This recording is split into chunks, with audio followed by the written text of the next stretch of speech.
On a tranquil and moonlit night, Lieutenant Brad Thompson cruised along a lonely road in his police cruiser. The only sounds breaking the silence were the soft hum of the engine and the occasional rustle of leaves stirred by the breeze. His thoughts were clouded by deeply ingrained prejudices and a skewed perspective shaped over years of exposure to misinformation and bias. The night seemed to deepen his internal turmoil as he drove, his mind fixated on his distorted views of the world around him. As Brad's cruiser rolled down the empty road, he was drawn to a lone black sedan parked on the shoulder. Without a moment's pause, driven by his unyielding sense of duty and a habit of vigilance tainted by his preconceived notions, he decided to investigate the vehicle. Unbeknownst to him, the sedan's occupant was not an ordinary citizen, but rather Marcus Johnson, an undercover FBI agent. Brad maneuvered his cruiser to position it directly behind the black sedan and switched on the patrol car's flashing lights, the sudden burst of illumination slicing through the darkness. He stepped out of his vehicle with practiced precision, his hand instinctively moving toward his holster, a reflex honed by years of heightened suspicion and vigilance. As he approached the driver's side window, he was met with the sight of a man seated calmly behind the wheel. Marcus Johnson, dressed in a casual outfit of jeans and a t-shirt, appeared relaxed and composed. Brad took a deep breath, mentally preparing himself for the interaction that lay ahead. His experience had taught him that such encounters could be fraught with unpredictability, especially when considering the racial dynamics involved. He knew that his approach could potentially escalate the situation, given his internal biases and the tension that often accompanied these interactions. He reached the sedan and rapped on the driver's side window with his flashlight, signaling Marcus to lower it. As the window slid down, Brad's demeanor remained stern and unyielding. He scrutinized Marcus with a steely gaze, his eyes narrowing slightly as he took in the agent's unassuming appearance. "License and registration," Brad ordered, his voice carrying a brusque and authoritative tone. Marcus responded promptly, his movements measured and deliberate. He retrieved his documents with deliberate calmness, presenting them to Brad while maintaining a composed exterior despite the mounting tension. Brad took the documents and examined them meticulously, his brow furrowed in suspicion as he processed the information before him. "Where are you headed tonight?" Brad inquired, his voice tinged with an undercurrent of implicit accusation. "I'm on my way home from work," Officer Marcus replied in a steady and even tone, his demeanor reflecting a calm resolve in the face of Brad's unwarranted scrutiny. Brad's next question made his underlying prejudices unmistakably clear. "And where exactly are you from? You don't look like you're from around here." The atmosphere became noticeably more charged as Marcus immediately grasped the insidious implication behind Brad's words. The officer's tone and questioning suggested a discomfort with Marcus's presence that was deeply unsettling. Marcus took a deliberate moment to center himself, his thoughts racing as he struggled to maintain composure. Finally, with a measured and resolute tone, he replied, "I was born and raised in this country, officer. Is there an issue with my documentation?" Brad's reaction was palpable, his jaw tightened, and his face flushed with frustration. The interaction quickly escalated, with Brad's narrow-minded assumptions clashing sharply against Marcus's dignified stance. The tension between them intensified, setting the stage for a confrontation that was poised to reveal not only the officer's biases but also to challenge the broader systemic issues within the police force. Brad's irritation was almost tangible as Marcus continued to assert his rights. Trying to reassert his control over the situation, Brad leaned in closer to the car window, his voice dropping to a low, menacing tone. "Listen here. I don't appreciate your attitude. Why don't you step out of the vehicle?" Marcus, acutely aware of the potential escalation and the danger it could present, decided to shift his approach.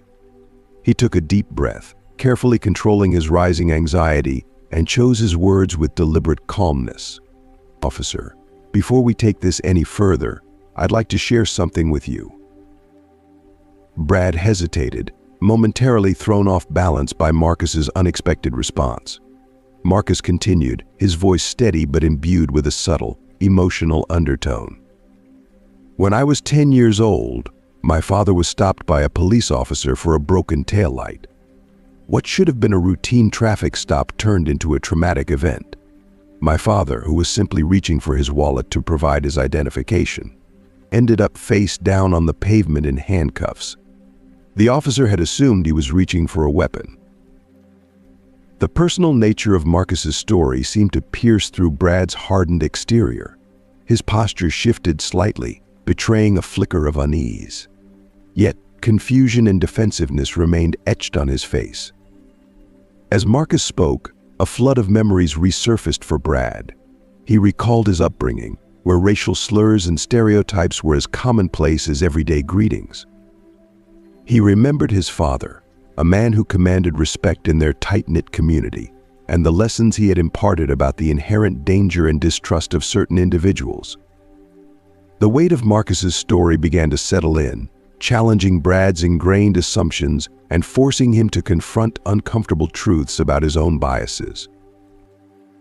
These flashbacks collided with Marcus's words, creating a jarring cognitive dissonance that Brad struggled to reconcile. He felt as though he were trapped between his deeply ingrained beliefs and the very humanity of the man standing before him. Marcus, acutely aware of the shifting dynamics in their conversation, pressed on with a quiet intensity.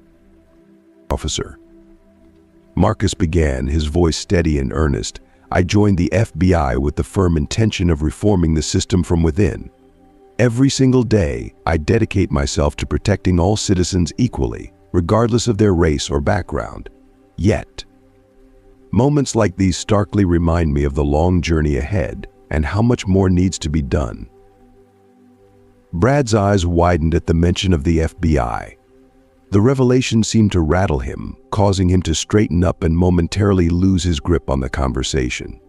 The weight of Marcus's words, combined with the unexpected disclosure about his role, left Brad feeling unsteady and uncertain. "FBI.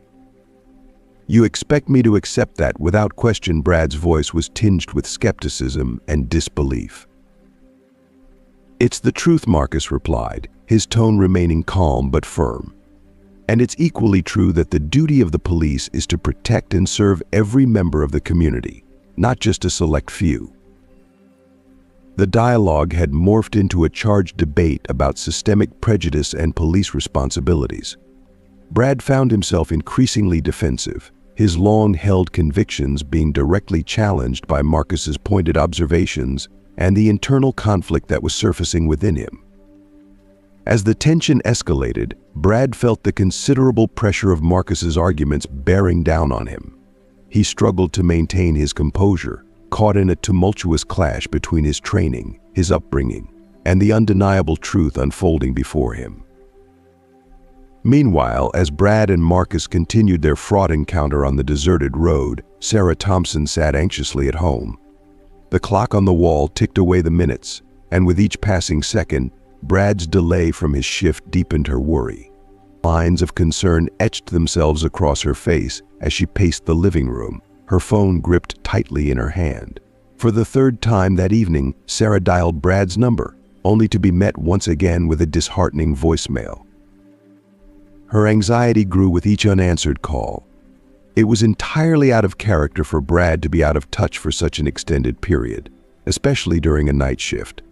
Unable to ignore the gnawing worry, Sarah resolved to take proactive steps. She navigated her contacts list and located a name she hadn't used in months: David Shun, a lawyer friend who had connections within the local law enforcement community. After a brief pause, she began typing a message, her fingers trembling slightly. Sarah's message read, "I'm really worried about Brad. He's significantly late returning from his shift and hasn't answered his phone. I hate to trouble you, but do you happen to know anyone who could check on him and see if everything's okay?" As she waited anxiously for a response, Sarah's thoughts drifted to the recent changes in Brad's demeanor. She remembered his increasing irritability, the offhand remarks that made her wary, and the growing emotional distance between them. While she understood that Brad's job was inherently stressful, the recent changes in him had begun to deeply unsettle her. David's response came swiftly, providing a glimmer of relief. "I'll make some inquiries right away. Do you have any idea where he might be patrolling tonight?" Sarah, feeling the weight of her fears, conveyed the limited information she had to David. Her voice trembled slightly as she added, "David, I'm genuinely scared. Lately, Brad has been acting very differently. The things he says about minorities, it's having a serious impact on our family dynamics. I'm at a loss and don't know how to address this." David, immediately recognizing the seriousness of the situation, responded with a sense of urgency. "Sarah, I think I might know someone who could help us navigate this. There's an FBI agent named Marcus Johnson who specializes in improving relations between the police and the community. I'll reach out to him right away." Without delay, David contacted Marcus, briefing him on the troubling situation with Brad. He outlined Sarah's concerns regarding Brad's recent behavior and the potential for escalating tensions within the family. Meanwhile, Sarah waited with mounting anxiety, her thoughts racing as she wondered whether this night might indeed become a turning point for her family and Brad's career. She fervently hoped that whatever was unfolding on that dark road would lead to a resolution that would bring about positive change rather than cause further harm. As Marcus confronted Brad during the interrogation, his phone buzzed discreetly. Checking the message, he saw it was from a trusted colleague within the FBI. The message was short but carried a heavy implication: "Be cautious. Thompson might be tied to the corruption case. Your cover could be at risk." If you are still watching this video and find these stories useful, please comment number 1 below to let me know that you are still watching this video with me. Thank you for your valuable time. The realization struck Marcus like a jolt. What seemed like a routine traffic stop now appeared to be intertwined with the broader investigation into police corruption he had been diligently pursuing for months. Determined to keep the situation under control, Marcus decided to adjust his approach. He faced Brad directly, his voice steady and probing. "Officer Thompson, do you have children?" Brad, momentarily taken aback by the personal nature of the question, hesitated before responding in a rough tone. "Yeah, I've got a son. What's it to you?" Marcus continued, his tone measured yet firm. "What kind of world do you want for him? One where people are judged by their character or by the color of their skin?" For an instant, Brad's hardened facade wavered. He envisioned his son's face and the aspirations he held for his future. The vision of a hopeful, inclusive world for his child contrasted sharply with his recent actions and beliefs. Yet, the moment quickly passed as Brad re-invoked his defensive stance, recalling the expectations of his peers and the persona he had built over years of service. "Don't drag my family into this," Brad snapped sharply, his hand twitching toward his holster, a clear indication of his rising agitation. Marcus observed Brad's subtle movement towards his holster, and his tension heightened. The potential for the situation to spiral out of control was evident. Marcus knew he needed to bridge the gap between them, to make Brad see beyond his entrenched prejudices and consider the broader implications of his actions. "I'm not here to threaten you," Officer Thompson, Marcus said with deliberate calmness. "I'm urging you to reflect on the future and the example we set for the next generation." Brad's face betrayed his internal struggle. There was a flicker of hesitation as Marcus's words resonated with him. Part of him wanted to heed Marcus's plea, to entertain the possibility of change. Yet his ingrained biases and the influence of his colleagues held him back, creating a tug-of-war between his long-held beliefs and the uncomfortable truths Marcus was presenting. As the tension mounted, it became increasingly clear that this encounter transcended a mere traffic stop. It symbolized a microcosm of the broader, systemic issues affecting law enforcement and race relations in the country. The stakes were higher than either man had anticipated, and the outcome of their confrontation was uncertain. Realizing that the situation had reached a critical juncture, Marcus decided to take a bold risk. He fixed his gaze firmly on Brad and spoke in a low, urgent tone. "Officer Thompson, what I'm about to disclose could put both of us in danger. I'm an FBI agent, and I'm currently investigating a network of corruption within your police department." Brad's eyes widened with skepticism. "You expect me to believe that? Where's your badge?" Marcus took a deep breath. "It's in my glove box. I'm undercover, which is why I can't show it to you at the moment. However, I can provide you with names Detective Ramirez, Sergeant Collins, and Officer Martinez. Do any of these names ring a bell?" Brad's face went pale as he absorbed Marcus's revelations. These were his colleagues, people he had worked alongside for years, and the betrayal was almost too much to bear. His mind raced, struggling to process the enormity of the situation. Marcus's voice cut through Brad's disoriented thoughts. "They're part of a sophisticated ring involved in taking bribes, planting evidence, and covering up crimes for powerful individuals in the city. I have evidence, Brad. Solid, irrefutable evidence." The ground seemed to shift beneath Brad's feet. The police force he had staunchly defended, the institution he had always believed in and respected, was now being revealed as corrupt to its very core. A tumult of emotions surged within him: anger at the deceit, confusion over the revelation, and a profound sense of betrayal. "You're lying," Brad managed to say, though his voice faltered, betraying his inner turmoil. "I wish I were," Marcus replied, his tone heavy with sincerity. "But deep down you know it's true. You've seen things that didn't add up, haven't you? Unexplained absences, suspicious meetings, colleagues suddenly flaunting luxuries they couldn't afford on their salaries." Brad's mind raced back through the incidents he had previously dismissed or rationalized away. Moments he had pushed to the periphery of his consciousness began to resurface with alarming clarity: unaccounted absences, odd patterns of behavior, and the conspicuous affluence of colleagues. The evidence Marcus presented was not abstract, it was manifest in the troubling memories Brad had chosen to ignore. The reality of corruption was taking shape before his eyes, and it was far from pretty. As Brad grappled with the staggering revelation, a car's headlights pierced the distance, approaching them down the lonely road.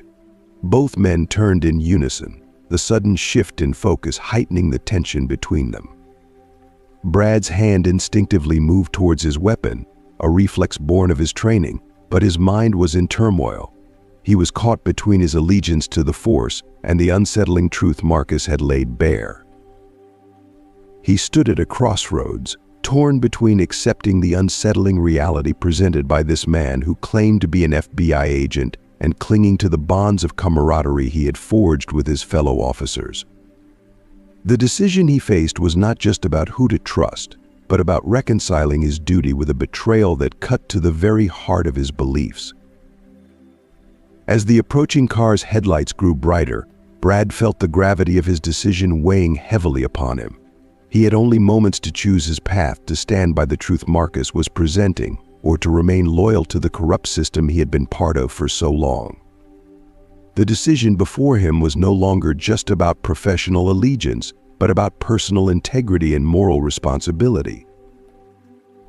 Meanwhile, Sarah's concern had been adding layers of complexity to the situation. Unbeknownst to Brad, Sarah had been in touch with Marcus through David. Driven by her deep worry for her family's future, Sarah had confided in Marcus, sharing her fears and frustrations. "My husband wasn't always like this," she had written. "The job has changed him. I worry about the example he's setting for our son. I'm scared, Mr. Johnson, not just for Brad, but for what his actions might mean for our child's future." Marcus, fully aware of Sarah's emotional plea, felt the profound impact of her words. He recognized that this confrontation transcended mere exposure of corruption or a battle of convictions. It was about safeguarding a family, about halting a cycle of prejudice that had the potential to cast a shadow over future generations. Armed with this understanding, Marcus made a pivotal choice. He resolved to approach Brad not just as a law enforcement officer, but as a fellow father and husband. This strategy carried significant risks. It could either de-escalate the situation and open a path to resolution, or exacerbate the tension, potentially putting both their lives in jeopardy. Brad, Marcus said, his voice steady but imbued with earnestness, "I've been in contact with your wife, Sarah. She's deeply worried about you, about the direction you're heading, and what it might mean for your son." Brad's face twisted in a combination of anger and disbelief. "You keep my family out of this," he shouted, his hand gripping his holster with a tense resolve. Marcus held his ground, unwavering. "Sarah reached out because she cares deeply, Brad. She sees the toll this job and these beliefs are taking on you and your family. Is this the legacy you want to leave for your son?" Brad's heart pounded as he grappled with the confrontation. Marcus's words pierced through his defensive barriers, forcing him to confront the broader implications of his actions. The struggle within him intensified, the conflict between his duty, his personal beliefs, and his family's well-being reaching a critical juncture. The approaching car now loomed as a catalyst for resolution or further turmoil, and Brad stood at the precipice of a life-altering choice. Brad's resolve began to falter as Marcus's words about his son cut through his defenses. The mention of his child forced him to face the potential consequences of his actions and beliefs, igniting an internal struggle that made him question everything he thought he knew. As Brad wrestled with this profound moral conflict, Marcus was acutely aware of the precariousness of the moment. One wrong word could shatter this fragile window of vulnerability, sending the situation into chaos. Yet, if he could appeal to Brad's deep love for his family, there might be a chance to ignite a spark of change. If you are still watching this video and find these stories useful, please comment number 2 below to let me know that you are still watching this video with me. Thank you for your valuable time. The moral dilemma was stark and unforgiving. Brad had to choose between clinging to the comfortable familiarity of his ingrained prejudices or embarking on the challenging path of reevaluating his beliefs for the sake of his family and his integrity as a police officer. As the tension between Brad and Marcus reached a fever pitch, the approaching siren grew louder, heightening the urgency of their standoff. Brad's face was a mask of conflicting emotions, his loyalty to his fellow officers battling against the unsettling revelations Marcus had laid bare. The moment was critical, and the next steps would determine the outcome of this fraught encounter. "That's probably my backup," Brad said, his voice taut with strain. "You'd better have a solid explanation ready." Marcus's demeanor grew resolute, his expression hardening with the weight of his message. "Brad, listen to me carefully. The officers in that car, they're likely part of the corruption I've been investigating. If they realize who I am, both our lives could be in jeopardy." Brad's hand trembled as he hovered near his holster, his eyes darting between Marcus and the approaching headlights. "How can I trust you?" he asked, his voice thick with uncertainty and apprehension. "You don't have to trust me," Marcus replied urgently, his tone intense and pleading. "Trust your instincts. Reflect on the inconsistencies you've witnessed, the anomalies that didn't add up. You know, deep down, something's fundamentally wrong within your department." As Marcus spoke, the police car pulled up behind Brad's cruiser, its headlights casting long shadows and illuminating the tense standoff. 2 officers emerged from the vehicle, their faces partially obscured by the harsh glare of the headlights. "Everything all right here?" Thompson, one of the officers, called out, his hand casually resting on his weapon, an unreadable expression on his face. The arrival of the backup officers intensified the situation, adding a new layer of urgency. Brad was caught in a harrowing crossroads, his next actions critical not only for his fate, but for the safety of those around him. The choice before him was not merely about confronting corruption, but also about protecting his family and his sense of honor. Brad recognized the voice immediately, Officer Ramirez, one of the names Marcus had mentioned earlier. His thoughts raced as he remembered past instances where Ramirez had exhibited questionable behavior. He recalled several troubling times when crucial evidence had gone missing from the evidence lockup after Ramirez had access, cases where Ramirez's actions had seemed less than transparent. Marcus's body tensed with anticipation, ready for whatever might come next. He locked eyes with Brad, silently urging him to make a decision that could change everything. Brad stood paralyzed for a moment, torn between two conflicting worlds. On one side was the familiar camaraderie of his fellow officers, a brotherhood he had known for years. On the other was the uncomfortable truth Marcus presented, the possibility of exposing corruption, and the hope for a better future for his son, who looked up to him with unwavering trust. As Ramirez and his partner approached, Brad realized he had only seconds to act. The choice he faced was monumental. It was not merely a matter of addressing a physical threat, but a moral dilemma that would define the course of his life. This was a threat to his identity as both a police officer and a man, a test of his values and integrity. Drawing a deep breath, Brad made his decision. As Officer Ramirez and his partner moved closer, Brad placed himself between Marcus and the advancing officers, raising his hand in a protective gesture. "Hold up," Ramirez Brad called out, his voice firm and resolute despite the storm of emotion swirling within him. "I've got this under control." Ramirez halted, a flash of suspicion crossing his face as he assessed the situation. "You sure, Thompson? From where we were sitting, it looked like you were having some trouble." Brad nodded, forcing a calm demeanor that masked his inner conflict. "It's just a routine stop. No need for backup." Marcus remained silent, acutely aware that any misstep could unravel this tenuous moment of protection. His eyes stayed locked on Brad, hopeful that the officer would uphold the integrity he had come to respect. Ramirez's partner, a newer officer named Jenkins, shifted nervously. "We got a call about a suspicious vehicle in the area. That wouldn't happen to be this one, would it?" Brad's mind raced. He knew there had been no such call. It was likely a fabrication, a pretext to justify Ramirez's presence and actions. He needed to navigate this situation carefully, balancing his duty to uphold the law with his newfound awareness of corruption within his ranks. Jenkins exchanged uneasy glances with Ramirez. For a tense moment, it seemed as though the situation might escalate into violence, the air charged with an ominous electricity. But to Brad's surprise, Ramirez backed down, his expression hardening with a veiled threat. "All right, Thompson, have it your way. But remember, we're all family here. You wouldn't want to do anything to jeopardize that, would you?" The menace in Ramirez's words was unmistakable, but Brad stood his ground, his resolve unshaken.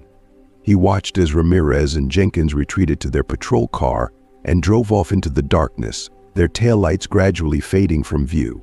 Alone with Marcus, Brad's face reflected a turbulent mix of determination and apprehension.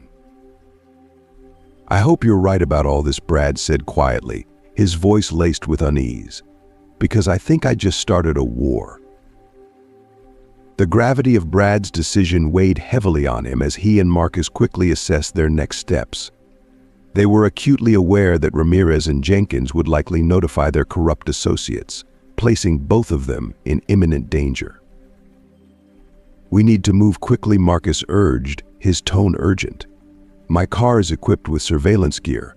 We can use it to get to a secure location."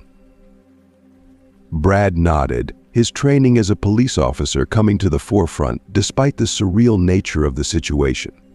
His thoughts raced, concern for his wife, Sarah, pressing heavily on his mind. "What about my wife, Sarah? She could be in danger too." "I'll contact my team," Marcus assured him. "They'll ensure she's safe." As they sped away from the scene, Brad's phone buzzed incessantly with messages from his fellow officers. He silenced the notifications, choosing instead to concentrate on the road ahead and the monumental task they faced. They reached a nondescript apartment on the outskirts of town, its unremarkable appearance a stark contrast to the intensity of their predicament. Inside, they found Sarah waiting anxiously. The sight of her filled Brad with a profound mixture of relief and dread. She rushed to him, enveloping him in a tight embrace. Her eyes, filled with both relief and fear, spoke volumes. "I'm so glad you're okay," she whispered, her voice trembling. "When David told me what was happening, I was terrified." If you are still watching this video and find these stories useful, please comment number 3 below to let me know that you are still watching this video with me. Thank you for your valuable time.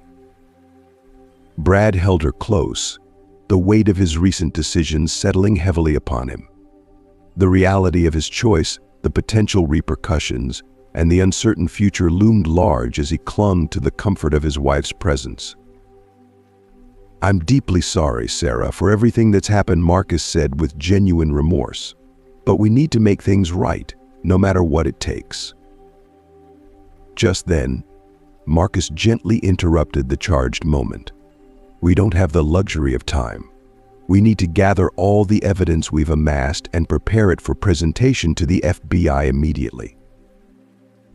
The next few hours erupted into a whirlwind of frantic activity.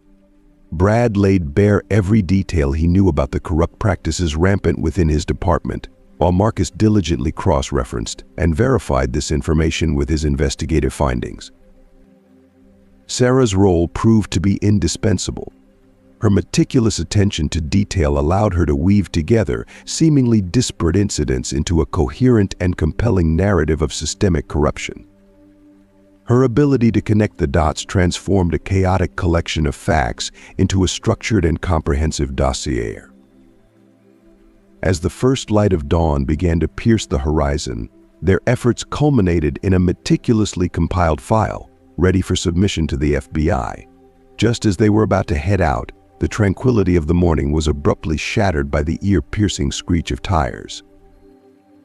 "They've found us," Marcus murmured, his eyes narrowing as he peered cautiously through the blinds.